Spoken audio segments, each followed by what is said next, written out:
Hey guys, so what we're going to be going through today is the behaviourist perspective in psychology. Now, if you go to the back of your booklets, you'll find that the behaviourist perspective is straight after the psychodynamic perspective. You'll see it's a picture of a dog, some food, a bell, and on the opposite page there's a picture of a man hitting a metal or steel bar and a baby crying as well, and they're all clip art. So if you turn to those pages, please, and we'll go through what the behaviourist perspective is. If you hear any sounds in the background, it is either my cat or my husband on the computer. So that's the sounds that you can hear. Anyway, so if you follow along with me in the PowerPoint and through your booklets as well, we'll go through this like we normally have. This is the last of the perspectives, which means that after this there are no others. Then what we have to go through is comparing the approaches and the perspectives. So kind of looking at the similarities and differences between them, comparing the debates as well, and hopefully do a 12 marker on the approach as well. And that's actually what your formal is going to be on. It's going to be 1 12 marker on approaches. You have a lot of model answers for 12 markers for debates.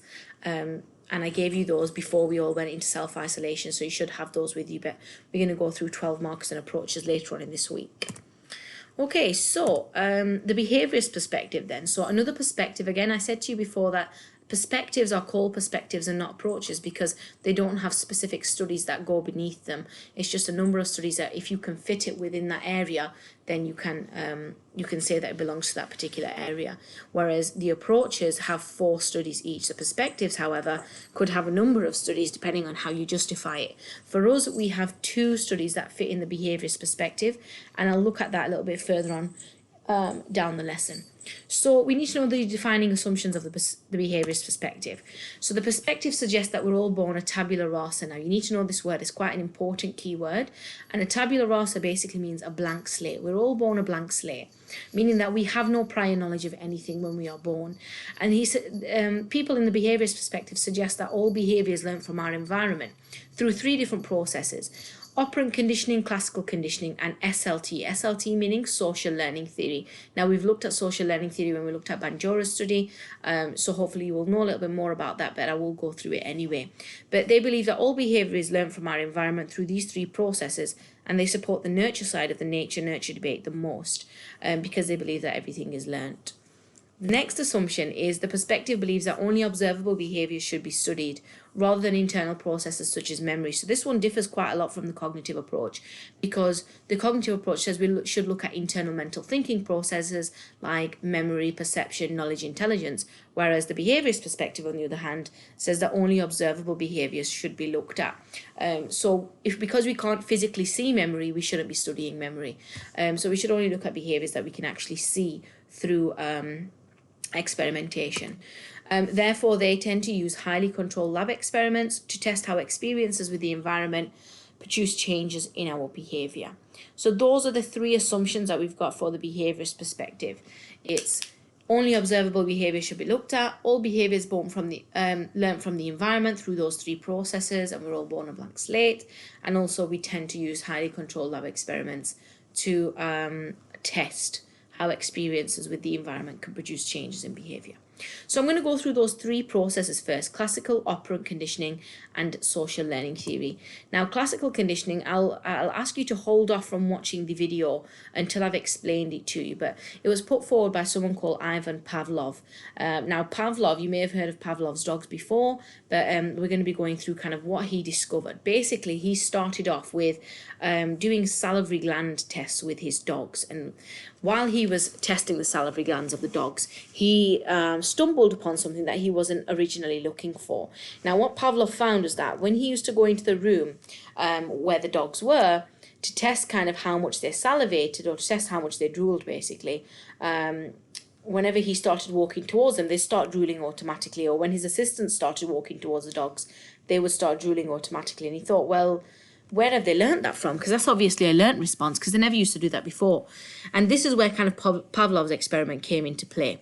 So basically what had happened with Pavlov is he said that food and water, basically the sight of food and water, is considered an unconditioned stimulus. So that's what UCS means, unconditioned stimulus. You can pop that in your booklets, please, because obviously you guys need to remember that. But he said the food was an unconditioned stimulus because it created an unconditioned response in the dog. So when the dog sees food for the first time, whether they're a puppy, whether they're a dog, they're going to have this natural response or this unconditioned response to start drooling. So that was before any sort of conditioning went or happened or took place. Then what they did was Pavlov decided that actually, instead of kind of just walking towards the dog, what I'm going to do is I'm going to start ringing a bell before I provide the food and water to the dog, because I want the dog to learn to actually start salivating or drooling at the sound of a bell rather than the sight of food and water. So what Pavlov did was he started conditioning the dog. So conditioning basically is a learning process. And what he started to do was he had taken the food and the water and he'd taken a bell and he would ring the bell first and then show the dogs the food and the water. And the dogs, again, they would start salivating because they had seen the food and not because of the bell. Now, the bell is considered an NS or a neutral stimulus. Neutral stimulus meaning it gives us no natural response. If, say, for example, you had a puppy in your house and you rang a bell in front of the puppy would have no natural response to that bell. It's a neutral stimulus because it has no innate response from us. Therefore, pairing a neutral stimulus, such as the bell, with something that gives us a natural response, such as the food, over and over again, will create some sort of conditioned response in the dog. For example, what Pavlov found was that after pairing the bell and the food together so many times, that just by presenting the bell to the dog would start salivating, even if the food and water wasn't there. Therefore, the bell has gone from being a neutral stimulus, which means something that didn't cause any sort of reaction in the dog, to now a conditioned stimulus. A conditioned stimulus basically means that it's going to create a conditioned response in the dog. So CR meaning conditioned response. So now we have taught this dog a new trick, basically. Now, you may notice this with your cats if you have cats at home. Say, for example, if you feed your cats tinned food, and the sound of the tin opener, they may start jumping around at the sound of the tin opener, even if you're opening yourself, a tin of beans, because they think you're going to give them food. So my cats, for example, because I've stored their food away in the spare bedroom, whenever I go into the spare bedroom, they seem to think that we're giving them food, which is not true. But because they've learnt that once I go in there, I usually get food out and feed them, they have associated me going into that room with them getting food and therefore start acting excitable. So it's very, very similar to that. So what I'd like you to do is I'd like you to pause this video and watch the YouTube video from the top of the PowerPoint. So you can either copy this and paste it into your browser, or you can open up the PowerPoint and copy and paste it that way. But I'd like you to pause the video, watch that YouTube link, and then we'll come back to explaining classical conditioning just a little bit more. Okay, so once you watch that video, it might make it a little bit more clear of what classical conditioning is. The girl on there really explains it very well. Now, I'll give you an example of a study that used classical conditioning to try and install basically a phobia into a little boy. And this is the study of Watson and Rayner in 1920. Again, I'd hold off of watching the YouTube video until I've explained to you how they used classical conditioning to install this phobia of white rats into this little boy. So what they did was they had, asked one of their, Watson and Rayner had asked one of their graduate students to provide a child. So she had a 9-month-old boy called Albert. That's a fake name, but yeah, she had this 9-month-old boy called Albert that she kind of volunteered for this study, and they'd given her $1 for this little boy to take part in this study. And what they wanted to do was they wanted to find out what Albert was scared of naturally. Now, every single human being is scared naturally of falling and loud noises. So as soon as you're born, your innate response to loud noises and falling is fear. Okay, and that's just a natural response. Everybody has it. If you make a loud noise in front of a baby, they will start crying. If you drop a baby, they're going to start crying because they have that fear, that natural innate fear of falling and of loud noises. So what they did was they found out, first of all, let's just see if little Albert is afraid of loud noises. So they banged together a metal, basically a steel bar. They banged it with a hammer. And they found that little Albert got agitated and started crying. So, okay, yes, we know that he's got this innate fear of loud noises. So we've got our unconditioned stimulus of the metal bar that's creating an unconditioned response of fear in little Albert. And what they wanted to do was they wanted to see whether or not he was scared of white rats or white animals, basically. So they put a white rat in front of little Albert, and what they found was that actually Albert had no innate response to the white rat. He was just quite curious of it, actually. They put together a white rat in front of him, a bunny rabbit, a Santa's mask, things like that, but specifically the white rat. Albert was not afraid of the white rat, so what they decided to do was pair the metal banging with the white rat. So we've got our unconditioned stimulus of the loud noise with the neutral stimulus of the white rat, which is creating the fear in little Albert, not because of the white rat, but because of the metal bar or the loud noise. However, constantly pairing these two things together, little Albert is going to learn to be afraid of the white rat. Now, what they found was that in this study, by pairing together the white rat and the loud noise, he actually became afraid of most fluffy animals, specifically white rats, but also a Santa's mask, a fur coat, a monkey, a dog, anything that was furry, he became afraid of it. And that's because he had associated this thing that he was naturally afraid of with something that he wasn't afraid of over and over again, and learnt to become afraid of, therefore, the neutral stimulus, which has now turned into a conditioned stimulus. So this is a very, very famous study that took place. Little Albert actually ended up dying at the age of 6, I think, of some disease. I think it was called hydrocephaly, but he still probably had that phobia of those white rats and anything else that was fluffy. And they did try to reverse the procedure, but it didn't work out. So that's kind of how classical conditioning has been used to explain phobias and has been used to explain fear in different things. Now, I'll relate this to myself. So I've put here my fear. And guys, so generally, if we ever receive a static shock, we become quite afraid, okay? So whether that's a static shock from, a balloon, a static shock from somebody else, from touching a trolley in Asda or whatever, you automatically get this kind of fear response or this kind of shock response. Now, what happened to me is I've experienced a static shock, and obviously I've got an unconditioned stimulus of fear or, of pain. Then during conditioning, what's happened to me is this static shock has been paired with the bloody door handles at college. So you guys know that I never touch the door handles in the college. I always use my sleeve, or will rub my hand on the door first and then touch the door handle, so that, the static electricity goes off my hands through the wooden door frame, and then I can open the door.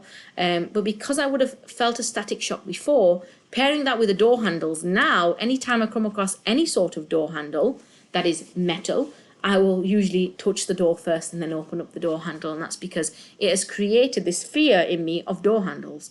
Even though the static shock isn't there on every door handle, during that conditioning process of pairing together a static shock with a door handle makes you afraid of door handles in the end.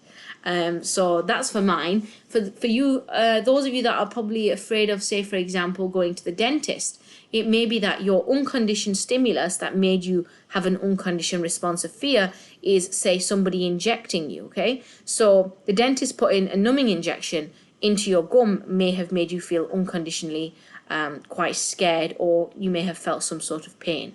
Now, if we pair together that injection with, say, for example, the dentist building, that's still going to create that fear in you. But constantly pairing together the injection with the dentist building will make you afraid of the dentist building, even if the injection isn't there. Even if you're going for a checkup, you still think, oh no, I'm going to the dentist. And that's because you've decided to pair together. Oh no, my cat's just stood on my laptop. Sorry, guys. So that's because you've decided to pair together the fear of the injection with the dentist building itself. So even when you're going for a checkup and there's going to be no injection there, you are still afraid of the dentist. So that may be able to explain your fear too. So that's classical conditioning, guys. Hopefully you understand that. Usually when we're in class, I'd be able to explain it a little bit better, show you some videos, give you more examples, get you guys to do it on your own. But if you've got any questions, you can ask me in the Google Meet. But yeah, that is classical conditioning. The next type of conditioning is operant conditioning. Now, operant conditioning is completely different. It's very easy to understand in comparison to classical conditioning. And operant conditioning is basically learning through the consequences of your actions, okay? So people learn through the consequences of their actions. In other words, if you do something that brings pleasant consequences, then you're probably likely to repeat that behavior again. Now, this is usually known as reinforcement. Now, we have looked at reinforcement when we looked at Cheney's study. So we looked at positive reinforcement in particular. Positive reinforcement is the idea that you get a reward and therefore you repeat the behavior. So for Cheney's study, it was when they achieved 5 or more breath cycles or whatever it was, the whizzer on the funhaler started going off, and so did the whistle and the spinning disc in the middle as well. And the children got happy from that, and therefore were more likely to take their medication properly the next time as well. So we've been through positive reinforcement already, but there are other types of reinforcement through operant conditioning. There's positive reinforcement, negative reinforcement, and there's also punishment as well. Now, positive and negative reinforcement, even though negative sounds like it's a bad thing, is actually not. Positive and negative both strengthen a behavior through rewards. Punishment, on the other hand, is to try and stop a behavior from happening. So again, I will explain what I mean by these, and I will explain it through Skinner's box. Now, you may have seen this, you may not have. If you watch Big Bang Theory, you may have heard about it as well. But operant conditioning, positive reinforcement in particular, is when somebody learns to do something and they get a reward that is positive, they are more likely to repeat that behavior again. So for Skinner's box, the rat, for example, it got put in this box. The box had 2 little lights on the side, a speaker, a lever, and a food kind of pellet dispenser system. Now the rat would run around the box, and its body would hit the lever. Now, once its body hit the lever, a food pellet would pop out, and the rat would be rewarded for pulling the lever or hitting the lever. So it would eat that pellet and then start running around the box again, and again its body would probably touch the lever and a food pellet would pop out. And the rat then thinks, wait a minute, there's a pattern here. When I press this lever, when my body presses against this lever, I seem to be getting some sort of reward. So the rat actually learns then that if I press this metal bar here, this lever, then food is going to come out, I'm going to get rewarded. And what Skinner said was, therefore, they had taught this rat to press a lever just through positive reinforcement. So by giving somebody a reward, you are generally getting or strengthening the behavior that you wanted to install in the first place. It's very similar to if you do the washing up at home and your mum gives you a £5 for doing the washing up, you're more likely to do the washing up tomorrow and the next day and the next day as well, because you've got a reward for it. Okay? Negative reinforcement, on the other hand, is again, we're trying to strengthen a behavior, so we're trying to get the behavior to happen again, but we do that by removing an unpleasant stimulus as a form of reward. Now, what that means is you try to give somebody a reward by taking away something that they find negative. So I'll give you an example. If, say, for example, you do the washing up at home and your mum wants to give you a reward using negative reinforcement, she says to you, all right, what I'm going to do is I'm going to take away your curfew. She's taken away something you find negative, a curfew, as a form of reward. That's what negative reinforcement is. So when we look at Skinner's box, what he actually did was he installed an electric grid at the bottom of his box. And this electric grid would basically shock the rat while the rat was walking. Now, when the rat's body touched the lever, the electric grid turned off for a while. And therefore, what Skinner was doing is he was trying to teach the rat to press the lever by getting a reward by turning off the electric grid. So again, the electric grid would turn on, the rat would start running around frantically, its body would hit the lever, and the electric grid would turn off. So Skinner was giving the rat a reward for pressing the lever by turning off the electric grid. So it's taking away something the rat finds negative as a form of reward. Okay? So that's how negative reinforcement is explained through operant conditioning, through Skinner's box. So here's a couple more examples. Completing your homework. Positive reinforcement. Your teacher praises you with stickers, stamps, sweets, verbal praise, things like that. Or negative reinforcement. Your teacher doesn't shout at you. So me taking away that of me not shouting at you, that's a reward for you guys. So that's negative reinforcement. Punishment, on the other hand, would be you complete your homework and I give you more homework on top of that. That's me punishing you, okay? But punishment is trying to stop a behavior from happening. So you do something and I punish you, would be, you do something and I punish you by, say, for example, making you do more questions or something, is trying to stop a behavior from happening. So in your booklet, you've got quite a few examples.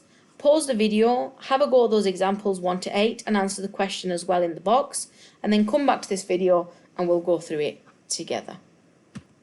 Okay, so in your booklet it says a child is throwing a tantrum because it wants a biscuit. The mother gives the child a biscuit and the tantrum stops. Now, for me, that would probably be positive reinforcement. Why? It's throwing a tantrum and you give it a biscuit, you're rewarding that child's behaviour. That means the child's going to throw a tantrum every time they want a biscuit now, because you are rewarding that behaviour and you are strengthening that behaviour. Number 2, a teacher awards gold stars for pupils' good work. Again, it would be positive reinforcement. Taking paracetamol for a headache. Now, that one would be negative reinforcement. Why? You take the paracetamol and something good happens, that you find something negative is taken away basically, but it's a good thing. So you take a paracetamol for a headache, you are negatively reinforcing yourself that I should always take paracetamols when I have a headache, because something negative has been taken away, which is the headache, as a form of reward. Number 4, getting a fine and points on your license for speeding. That's punishment. Number 5, receiving applause for a performance. That's positive reinforcement. Number 6, not letting a footballer play for the rest of the season for biting an opponent. Punishment. Number 7, going to prison for breaking the law. Punishment.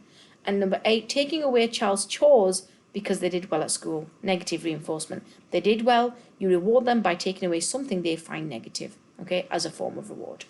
The last question was, why might a parent shouting at a child for drawing on the wall in a crayon actually make it more likely that the child will do this behaviour again? Now, the reason that a child may be more likely to draw on the wall after they've been shouted at is because it may be that the child feels that getting shouted at is attention, okay, and attention is a good thing. So they're actually being positively reinforced for their behaviour of drawing on the wall. So the fact that they've been shouted at, they may feel like, oh, I've got my mum's attention, and now when I want attention, I'm going to do that again. And that's probably why it may reinforce that behaviour. Okay, the last thing that the behaviourist approach believes about behaviour is that it happens as a result of social learning theory. Now, if you remember, social learning theory is basically learning through observation and imitation. So children observe the behaviour of models and they will imitate that behaviour or copy the behaviour they see from the model. There's something else called vicarious reinforcement, and this is basically when children see other people being reinforced positively or negatively and so are encouraged to copy that behaviour. So it's like if you see somebody on a television programme being rewarded for doing the washing up, you might be more likely to do the washing up at home. So that's part of social learning theory. I know it should be part of operant conditioning, but it's not. Vicarious reinforcement is part of social learning theory because we're observing somebody being rewarded and we're going to imitate that behaviour so we can get the same reward. But we went through this during Banjora's study, so observation and imitation of role models. Okay. So before I get on to how the core studies link to this area, I'm going to pause and stop this video and make this a 2-part video, just because I want to make sure it actually saves. The laptop keeps crashing if I do a video longer than 30 minutes. So there is a part 2. Make sure that you go and click on that part 2 as well to continue the rest of this lesson. And yeah, we'll see you in part 2.